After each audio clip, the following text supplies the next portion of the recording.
ಪ್ರಪಂಚದಲ್ಲಿರ್ತಕ್ಕಂಥ ಎಲ್ಲ ಒಂದು 10 ಜನ ನಿಲ್ಲಿಸಿದ್ರೆ ಎಲ್ಲರ ಬುದ್ಧಿ ಒಂದೇ ಥರ ಇದೆಯಾ? ಇದನ್ನು ನಮಗೆ ಈ ಒಂದು ಬ್ರೈನ್ ಮ್ಯಾಪಿಂಗಲ್ಲಿ ಆ ವೇರಿಡ್ ವೇವ್ ಲೆಂತ್ ಅಂತ ಹೇಳ್ತೀವಿ. ನೀಡ್ಗೆ ವರ್ಕ್ ಮಾಡತಕ್ಕಿನ ಹೆಚ್ಚಾಗಿ ಕಲಿಯುಗದಲ್ಲಿ ವಾಂಟ್ಗೆ ವರ್ಕ್ ಮಾಡೋದು ಜಾಸ್ತಿ. ನೀಡ್ ಬೇರೆ, ವಾಂಟ್ ಬೇರೆ. ಪ್ರತಿಯೊಬ್ಬ ಮನುಷ್ಯನಿಗೆ ನೀಡ್ ಬೇಸಿಸ್ನ ಫುಲ್ಫಿಲ್ ಮಾಡುತ್ತೆ.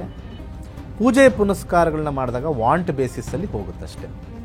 ವಾಂಟ್ ಬೇಸಿಸಲ್ಲಿ ನೋಡಬೇಕು ಅಂತಂದರೆ 2ನೇ ಮನೆ, 6ನೇ ಮನೆ, 10ನೇ ಮನೆ, 11ನೇ ಮನೆ ಕಾಂಬಿನೇಷನ್ ಬಂದಾಗ ಅವ್ನಿಗೆ ಹಣ ಬರುತ್ತೆ, ಅಧಿಕವಾಗಿರ್ತಕ್ಕಂಥ ಹಣ ಬರುತ್ತೆ. ಸೊ ಡಿಗ್ರಿ ಓದಿರ್ತಕ್ಕಂಥದ್ದೇ ಹಿಂದಿನ ಜನ್ಮದ ಕರ್ಮ, ಕೆಲಸ ಸಿಗ್ತಕ್ಕಂಥದ್ದು ಈಗಿನ ಕರ್ಮ. ಹಿಂದೆ ಮಾಡಿರ್ತಕ್ಕಂಥ ಸರ್ಟಿಫಿಕೇಟೇ ನಮ್ಮ ಜಾತಕ. ಯಾವ್ಯಾವ ಮನುಷ್ಯ ಎಷ್ಟೆಷ್ಟು ಹಾರ್ಡ್ ವರ್ಕ್ ಮಾಡಿರ್ತಾನೆ ಹಿಂದಿನ ಜನ್ಮದಲ್ಲಿ, ಆ ಹಾರ್ಡ್ ವರ್ಕ್ದು ಪೇಪರೇ ನಿಮ್ಮ ಜಾತಕ. ಆನೆಗೆ ಆನೆ ಭಾರ, ಇರುವೆಗೆ ಇರುವೆ ಭಾರ. ಇರುವೆಗೆ ಏನು ಬೇಕೋ, ಎಷ್ಟು ಬೇಕೋ ಅಷ್ಟು, ಆನೆಗೆ ಎಷ್ಟು ಬೇಕೋ ಅಷ್ಟು ಪಡಿತಕ್ಕಂಥದ್ದು ಪರಿಹಾರತವಾಗಿ ಜ್ಯೋತಿಷ್ಯ ಮಾಡ್ಬೋದು. ಒಂದು ಮಾತ್ರ ಇಲ್ಲಿ ಭರವಸೆ ಕೊಡ್ತೀನಿ, ಜ್ಯೋತಿಷ್ಯದಷ್ಟು ಸುಲಭ ಮತ್ತೊಂದಿಲ್ಲ.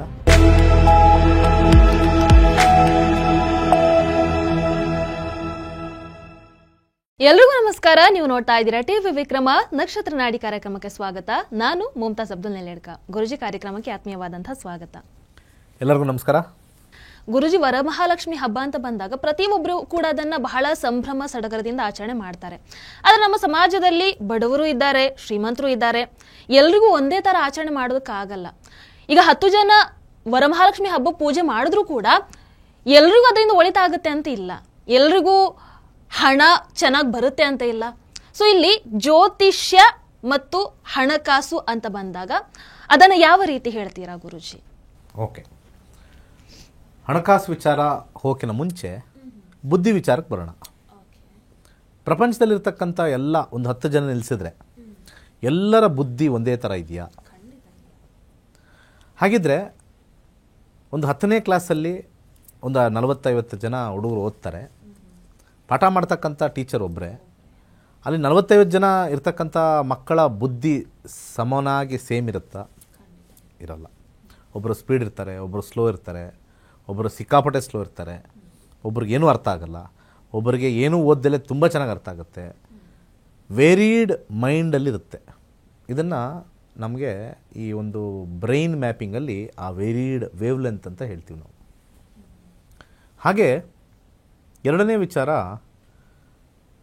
ಪ್ರತಿಯೊಬ್ಬ ಮನುಷ್ಯನೂ ಅವನ ಒಂದು ಜೀವನದ ಒಂದು ಶೈಲಿಗೆ ನೀಡ್ಗೆ ವರ್ಕ್ ಮಾಡತಕ್ಕಿನ ಹೆಚ್ಚಾಗಿ ಕಲಿಯುಗದಲ್ಲಿ ವಾಂಟ್ಗೆ ವರ್ಕ್ ಮಾಡೋದು ಜಾಸ್ತಿ.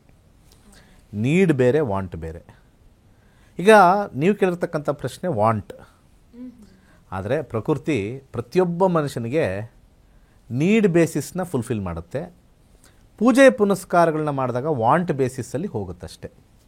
ನೀಡ್ ಬೇಸಿಸ್ಸು ಅಂತಂದರೆ ಮಸಾಲೆ ದೋಸೆ ಅಂಬಾನಿ ಮಾತ್ರ ತಿನ್ನೋಕ್ಕೆ ಸಾಧ್ಯನಾ? ಟಾಟಾ ಮಾತ್ರ ತಿನ್ನೋಕ್ಕೆ ಸಾಧ್ಯನಾ? ಇವತ್ತು ಬಾಸ್ಮತಿ ರೈಸು ಎಲ್ಲರೂ ತಿನ್ಬೋದು ಮನಸ್ಸು ಮಾಡಿದ್ರೆ, ಬಿರಿಯಾನಿ ಎಲ್ಲರೂ ತಿನ್ಬೋದು, ಚಿತ್ರಾನ್ನ ಎಲ್ಲರೂ ತಿನ್ಬೋದು, ಒಂದು ಮೈಸೂರು ಪಾಕ್ ಎಲ್ಲರೂ ತಿನ್ಬೋದು. ಅದರಲ್ಲೇನು ಭೇದ ಭಾವನೆ ಇಲ್ಲ, ಎಲ್ಲರೂ ಸಮಾನ. ಆದರೆ ಈ ವಸ್ತುಸ್ಥಿತಿಗೆ ಬರೋಣ.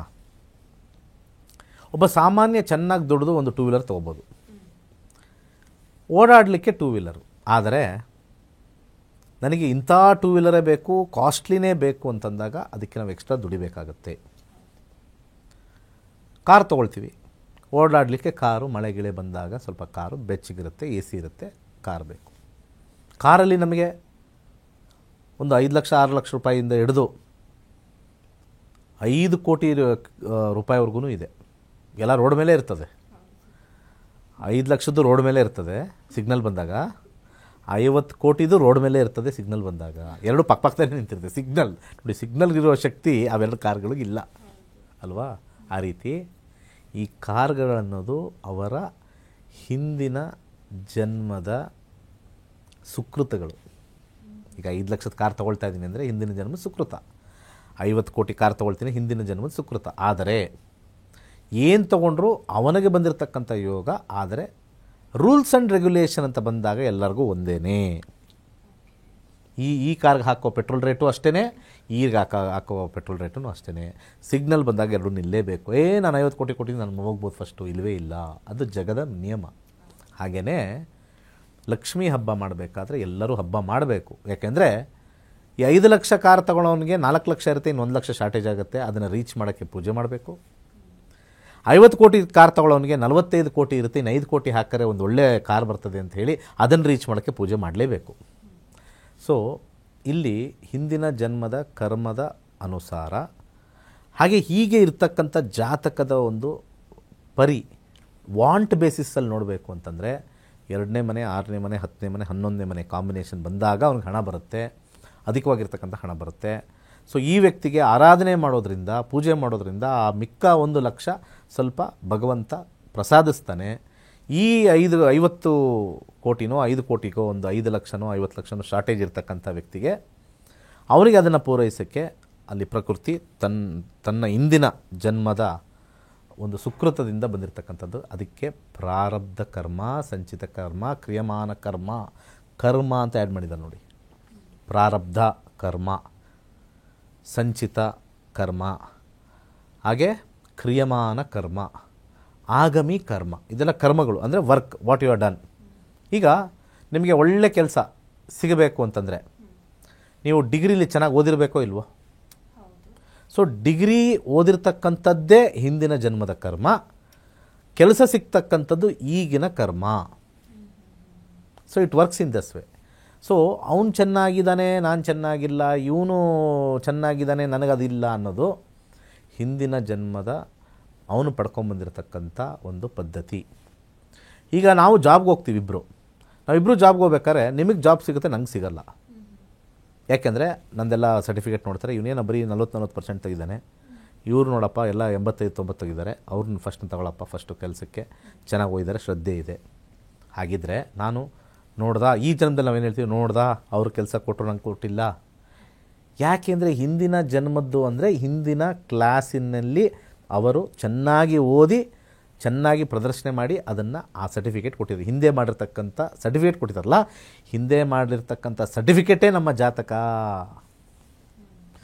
ನೀವು ಕ್ಯಾರಿ ಮಾಡ್ಕೊಂಡು ಹೋಗ್ತಿರಲ್ಲ ಇಂಟರ್ವ್ಯೂಗೆ, ನಿಮ್ಮದೆಲ್ಲ ಕ್ರೆಡೆನ್ಷಿಯಲ್ಸ್ ತೊಗೊಂಬನ್ರಿ, ಏನೇನು ಓದಿದ್ದೀರಾ, 10ನೇ ಕ್ಲಾಸ್ ಎಷ್ಟು, ಸೆಕೆಂಡ್ PUC ಎಷ್ಟು, ಡಿಗ್ರಿ ಎಷ್ಟು ಮಾರ್ಕ್ಸ್ ತೆಗೆದಿದ್ದೀರಾ ಹಿಂದೆ, ಅದ್ರ ಮೇಲೆ ಈಗ ಮುಂದೆ, ಹಿಂದೆಯಿಂದನೇ ಮುಂದೆ ಕೊಡೋದು. ಅರ್ಥ ಆಯ್ತಾ? ಹಿಂದೆ ಏನಾಗಿದೆಯೋ ಅದೇ ಮುಂದೆ. ಅದನ್ನು ತಿಳ್ಕೊಳ್ಬೇಕು ಅಂತಂದರೆ ನಮ್ಮ ಆಗಸ್ಟ್ 11ಕ್ಕೆ ನಮ್ಮ ತರಗತಿಗಳಿದ್ದಾವೆ. ಕೇವಲ 15 ದಿವಸದಲ್ಲಿ ಭಗವಂತ ಕೊಟ್ಟಿರ್ತಕ್ಕಂಥ ಮಾರ್ಕ್ಸ್ ಕಾರ್ಡಲ್ಲಿ ಏನಿದೆ ಏನಿಲ್ಲ ಆಲ್ರೆಡಿ ಅದು ಮುಗಿದೋಗಿದೆ, ಎಕ್ಸಾಮ್ ಮುಗಿದೋಗಿದೆ. ನೋ ಎಕ್ಸಾಮಿನೇಷನ್, ಪ್ರಿಪ್ರೇಟ್ರಿನೂ ಇಲ್ಲ, ಮೇನ್ ಎಕ್ಸಾಮ್ ಇಲ್ಲ, ಡೈರೆಕ್ಟ್ ನಿಮಗೆ ಫಲ, ಡೈರೆಕ್ಟ್ ಎಂಟ್ರಿ. ನಿಮ್ಮ ಅಕಾಡೆಮಿಕ್ ರಿಸಲ್ಟ್ಸ್ ಮೇಲೆ ನೀವು ಯಾವ್ಯಾವ ಡೋರ್ ಎಂಟ್ರ್ ಆಗ್ಬೋದು. ನೋಡಪ್ಪ, ನೀನು ಏನು ಓದಿದ್ಯಾ, ನೀನು ಎಷ್ಟು ಕೆಲಸ ಮಾಡಿ, ನಡಿ ಇಲ್ಲಿ ಅಟೆಂಡರ್ ಕೆಲಸ ನಡಿ. ನೀನು ಏನು ಓದಿದ್ಯೋ, ಚೆನ್ನಾಗಿ ಓದಿದ್ಯಾ, ಮ್ಯಾನೇಜರ್ ಕೆಲಸ ನಡಿ, ಈ ಲೈನಲ್ಲಿ ಹೋಗಿ ನೀನು. ನಿಂದೇನಪ್ಪ, ಇವನು ಸೂಪರಾಗಿ ಹೋಗಿದ್ದಾನೆ, ಜನರಲ್ ಮ್ಯಾನೇಜರ್ ಡೋರ್ ತೆಗಿಯಪ್ಪ ಅವನಿಗೆ. ನೀನು ಏನು ಓದಿಲ್ವೇನಾ, ಒಂದು ಕೆಲಸ ಮಾಡ, ಇಲ್ಲೆಲ್ಲ ಕ್ಲೀನ್ ಮಾಡ್ಕೊಂಡಿರೋ ನೀನು. ಅರ್ಥ ಆಯ್ತಾ? ಯಾವ್ಯಾವ ಮನುಷ್ಯ ಎಷ್ಟೆಷ್ಟು ಹಾರ್ಡ್ ವರ್ಕ್ ಮಾಡಿರ್ತಾನೆ ಹಿಂದಿನ ಜನ್ಮದಲ್ಲಿ, ಆ ಹಾರ್ಡ್ ವರ್ಕ್ದು ಪೇಪರೇ ನಿಮ್ಮ ಜಾತಕ. ಆ ಜಾತಕವನ್ನು ತಿಳ್ಕೊಬೇಕಾ, ಎಷ್ಟರ ಮಟ್ಟಿಗೆ ನಂದು ಕೆಪ್ಯಾಸಿಟಿ ಅಲ್ಲ, ಕೆಪ್ಯಾಕಿಟಿ ಅಲ್ವಾ, ಎಷ್ಟು ಕೆಪ್ಯಾಕಿಟಿ ಇದೆ ಅಂತ ನೋಡಬೇಕು ಅಂತಂದರೆ ಜಾತಕನ ಕಲೀರಿ. 15 ದಿವಸ. ತುಂಬ ಜನ ಹೇಳ್ಬಿಡ್ತಾರೆ, ಜಾತಕ ಜ್ಯೋತಿಷ್ಯ ಬಂದಿದ ತಕ್ಷಣ ಅವ್ನು ಬದುಕಿ ಹೇಗಿದೆ ಅಂತ. ನಮ್ಮ ಸರ್ಟಿಫಿಕೇಟ್ ಇರೋದೇ ಇಷ್ಟೇ, ನಾನು ಪಾಠ ಮಾಡ್ಕೊಂಡಿರಬೇಕು ಅಂತ ಸರ್ಟಿಫಿಕೇಟಲ್ಲಿ ತೋರಿಸೋರು ನೋಡ್ಕೊಂಡಿದ್ವಿ. ನಿಂದು ಇಷ್ಟೇ ಅಪ್ಪ, ಪಾಠ ಮಾಡ್ಕೊ, ಒಂದಷ್ಟು ದುಡ್ಡು ತಗೋ, ಅಷ್ಟೇ. ಬಟ್ ಆದರೆ ನಿಮ್ಮ ಜಾತಕದಲ್ಲಿ IAS ಆಫೀಸರ್ ಆಗ್ಬೋದು ರೀ. ನಿಮ್ಮ ಜಾತಕ ನನ್ನ ಜಾತಕ ಎಕ್ಸ್ಚೇಂಜ್ ಮಾಡೋಕ್ಕಾಗತ್ತಾ? ಎಕ್ಸ್ಚೇಂಜ್ ಆಫರ್ ಇದು, ಎಕ್ಸ್ಚೇಂಜ್ ಆಗಲ್ಲ. ನೀವು ಏನು ಬರೆದಿರ್ತೀರೋ ಎಕ್ಸಾಮಲ್ಲಿ, ಎಷ್ಟು ಮಾರ್ಕ್ಸ್ ಬಂದಿರುತ್ತೋ, ಪಕ್ಕದವ್ನು ಏನು ಬರೆದಿರ್ತಾನೆ, ಎಷ್ಟೇ ಮಾರ್ಕ್ಸ್ ಬಂದಿರುತ್ತೆ, ಎಕ್ಸ್ಚೇಂಜ್ ಮಾಡೋಕ್ಕಾಗುತ್ತಾ? ಅವ್ನು 80 ತೆಗೆದಿರ್ತಾನೆ, ನೀವು 50 ತೆಗೆದಿರ್ತೀರಿ, ಎಕ್ಸ್ಚೇಂಜ್ ಮಾಡಿಬಿಡ್ತೀರಾ? ಅವ್ರವ್ರು ಏನೇನು ಕರ್ಮಾನುಸಾರ ಬರೆದಿರ್ತಾರೋ ಅದು ಎಕ್ಸ್ಚೇಂಜ್ ಮಾಡೋಕ್ಕಾಗಲ್ಲ. ಆ ಎಕ್ಸ್ಚೇಂಜ್ ಮಾಡೋಕ್ಕಾಗದೇ ಇರೋದೇ ನಿಮ್ಮ ಜಾತಕ. ಸೊ ಇವತ್ತಿನ ಲಕ್ಷ್ಮೀ ಹಬ್ಬದ ದಿವಸ ಎಲ್ಲರಿಗೂ ಹೇಳ್ತಾ ಇದ್ದೀನಿ, ನಿಮ್ಮ ಜೀವನದಲ್ಲಿ ಎಷ್ಟೆಷ್ಟು ಲಕ್ಷ್ಮಿ ಅಡಗಿದೆ, ಎಷ್ಟೆಷ್ಟು ಮುಂದಿನ ಜೀವನದಲ್ಲಿ ಸಂತೋಷ, ಕಷ್ಟ, ದುಮ್ಮಾನಗಳು ಏನೇನು ಅಡಗಿದೆ ಅದನ್ನೆಲ್ಲ ತಿಳ್ಕೊಂಡು ಸರಿದೂಗವಾಗಿ ನಡೀತಕ್ಕಂಥದ್ದು. ಸಣ್ಣ ಪ್ರಮಾಣದಲ್ಲಿ ಪರಿಹಾರಾರ್ಥವನ್ನು ಮಾಡ್ಕೊಳ್ಳೋಕ್ಕೆ ಒಂದು ಮಾರ್ಗಸೂಚಿ ಅಂತ ಕೊಟ್ಟಿದ್ದಾರೆ. ಅಂದರೆ ಒಬ್ಬ ಅಟೆಂಡರ್ಗೂ ಕೂಡ ಅವನಿಗೂ ಕೂಡ ಪೂಜೆ ಪುನಸ್ಕಾರ ಮಾಡಿ ಅವನಿಗೂ ಒಂದು ಫೆಸಿಲಿಟಿ, ಒಂದು 2 ವೀಲರ್ ಕೊಡೋ ಥರ ಭಾಗ್ಯವನ್ನು ಕೊಡ್ತಾನೆ, ಕಷ್ಟಪಡ್ತಾ ಇದ್ದಾನೆ ಅಂತ. ಇನ್ನೊಬ್ಬ ತುಂಬ ಕಷ್ಟಪಡ್ತಾ ಇದ್ದಾನೆ, ಅವನಿಗೆ ಕಾರಿಲ್ಲ ಏನಿಲ್ಲ, ಓಡಾಡ್ತಾ ಇದ್ದಾನೆ, ಅವನಿಗೂ ಕೂಡ ಒಂದು ಸ್ವಲ್ಪ ನಿಯತ್ತಿಂದ ದುಡಿದು ದೇವರ ಮೇಲೆ ನಂಬಿಕೆ ಇಟ್ಟಾಗ ಅವನಿಗೆ ಕಾರ್ ಬರ್ತಕ್ಕಂಥದ್ದು. ಇದೇ ಪರಿಹಾರ. ಈ ಒಂದು ಅಟೆಂಡ್ರು ಜನರಲ್ ಮ್ಯಾನೇಜರ್ ಆಗಿಬಿಡಲಿ, ಪೂಜೆ ಮಾಡಿದ ತಕ್ಷಣ ಅದೆಲ್ಲ ಬರಲ್ಲ. ಆ ಅಟೆಂಡರ್ಗೆ ಏನೇನು ಸವಲತ್ತು ಬೇಕೋ ಪರಿಹಾರ ಮಾಡ್ಬೋದು. ಇಲ್ಲಿರ್ತಕ್ಕಂಥ ಮ್ಯಾನೇಜರ್ಗೆ ಏನೇನು ಪರಿಹಾರ ಮಾಡ್ಬೋದು ಆ ಪರಿಹಾರ ಮಾಡ್ಕೋಬೋದು. ಸೊ ಆನೆಗೆ ಆನೆ ಭಾರ, ಇರುವೆಗೆ ಇರುವೆ ಭಾರ. ಇರುವೆಗೆ ಏನು ಬೇಕೋ, ಎಷ್ಟು ಬೇಕೋ ಅಷ್ಟು, ಆನೆಗೆ ಎಷ್ಟು ಬೇಕೋ ಅಷ್ಟು ಪಡಿತಕ್ಕಂಥದ್ದು ಪರಿಹಾರತವಾಗಿ ಜ್ಯೋತಿಷ್ಯ ಮಾಡ್ಬೋದು. ಸೊ ಇದೇ ಆಗಸ್ಟ್ 11ನೇ ತಾರೀಕು ನಮ್ಮ ತರಗತಿಗಳಿದೆ. ಬೆಳಿಗ್ಗೆ 11ರಿಂದ 12:30, 1.5 ಗಂಟೆ, 15 ದಿವಸ ಕ್ಲಾಸ್ ಇರುತ್ತೆ. ಬೆಳಿಗ್ಗೆ ಹೊತ್ತು ಬರೋಕ್ಕಾಗಲ್ಲ, ಸಂಜೆ ಹೊತ್ತು ಬರ್ತೀವಿ, ನಾವು ಆಫೀಸ್ಗೆ ಹೋಗ್ತೀವಿ ಅನ್ನೋರಿಗೆ 7:30ಯಿಂದ 9 ಮತ್ತೊಂದು ಅದ್ಭುತವಾಗಿರ್ತಕ್ಕಂಥ ಕ್ಲಾಸು. ಕೇವಲ 6,999ಕ್ಕೆ ಯಾರೂ ಕೂಡ ಜ್ಯೋತಿಷ್ಯ ಹೇಳ್ಕೊಡಲ್ಲ. ಹಾಗೆ ನಿಮ್ಮ ತಲೆಯಲ್ಲಿ ಒಂದು ಮಾತಿರಲಿ, ಜ್ಯೋತಿಷ್ಯ ಕಷ್ಟ, ತುಂಬ ಕಷ್ಟ ಅಂತ ಹೇಳಿದವ್ರಿಗೆ ನಾನು ಮುಂದಿನ ಸಂಚಿಕೆಯಲ್ಲಿ ಜ್ಯೋತಿಷ್ಯ ಕಷ್ಟ ಅನ್ನೋರಿಗೆ ಒಂದು ಮಾತು ತಿಳಿ ಹೇಳ್ತೀನಿ. ಅವರು ಆ ವಿಚಾರಕ್ಕೆ ಯಾಕೆ ಈ ಥರ ಹೇಳ್ತಾರೆ ಅನ್ನೋದನ್ನು ಹೇಳ್ತೀನಿ. ಒಂದು ಮಾತ್ರ ಇಲ್ಲಿ ಭರವಸೆ ಕೊಡ್ತೀನಿ, ಜ್ಯೋತಿಷ್ಯದಷ್ಟು ಸುಲಭ ಮತ್ತೊಂದಿಲ್ಲ. ಭಾಳ ಸುಲಭವಾಗಿರ್ತಕ್ಕಂಥದ್ದು. ಕೆಲವು ಹೆಣ್ಣುಮಕ್ಕಳಿಗೆ ಅದರಲ್ಲಿ ಏನೋ ಒಂದು ಭಯದ ವಾತಾವರಣ ಮೈಂಡಲ್ಲಿ ಉಂಟಾಗಿದೆ. ಅದು ನಾನಾ ಕಾರಣ ಇರ್ಬೋದು, ಯಾರನ್ನಾರು ಕೇಳಿರ್ಬೋದು, ಅಥವಾ ಇದು ಏನೇನೋ ಟಿ ವಿಲಿ ಒಬ್ಬರೊಬ್ರು ಒಂಥರ ಹೇಳ್ತಾರೆ ಅಂತ ಇರ್ಬೋದು, ಅದೆಲ್ಲ ಇರ್ಬೋದು. ಆದರೆ ಜ್ಯೋತಿಷ್ಯ ನನ್ನ ಹತ್ರ ಕಲಿತಾಗ ಖಂಡಿತ ಸುಲಭವಾಗಿ ಕಲಿತೀವಿ. ನೀವು ಕೊಡ್ತಕ್ಕಂಥ ಫೀಸ್ ಏನೂ ಇಲ್ಲ.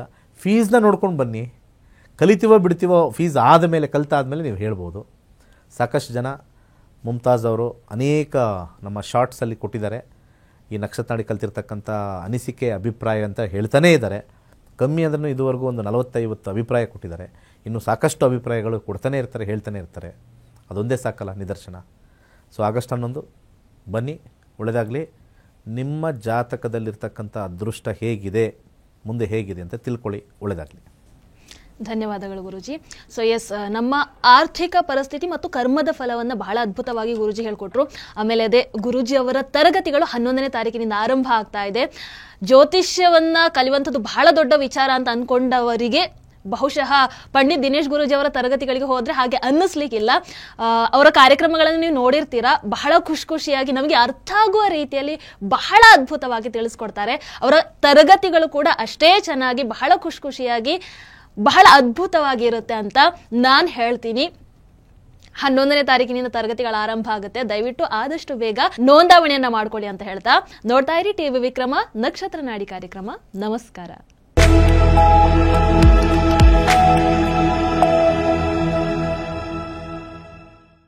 ನಮಸ್ಕಾರ.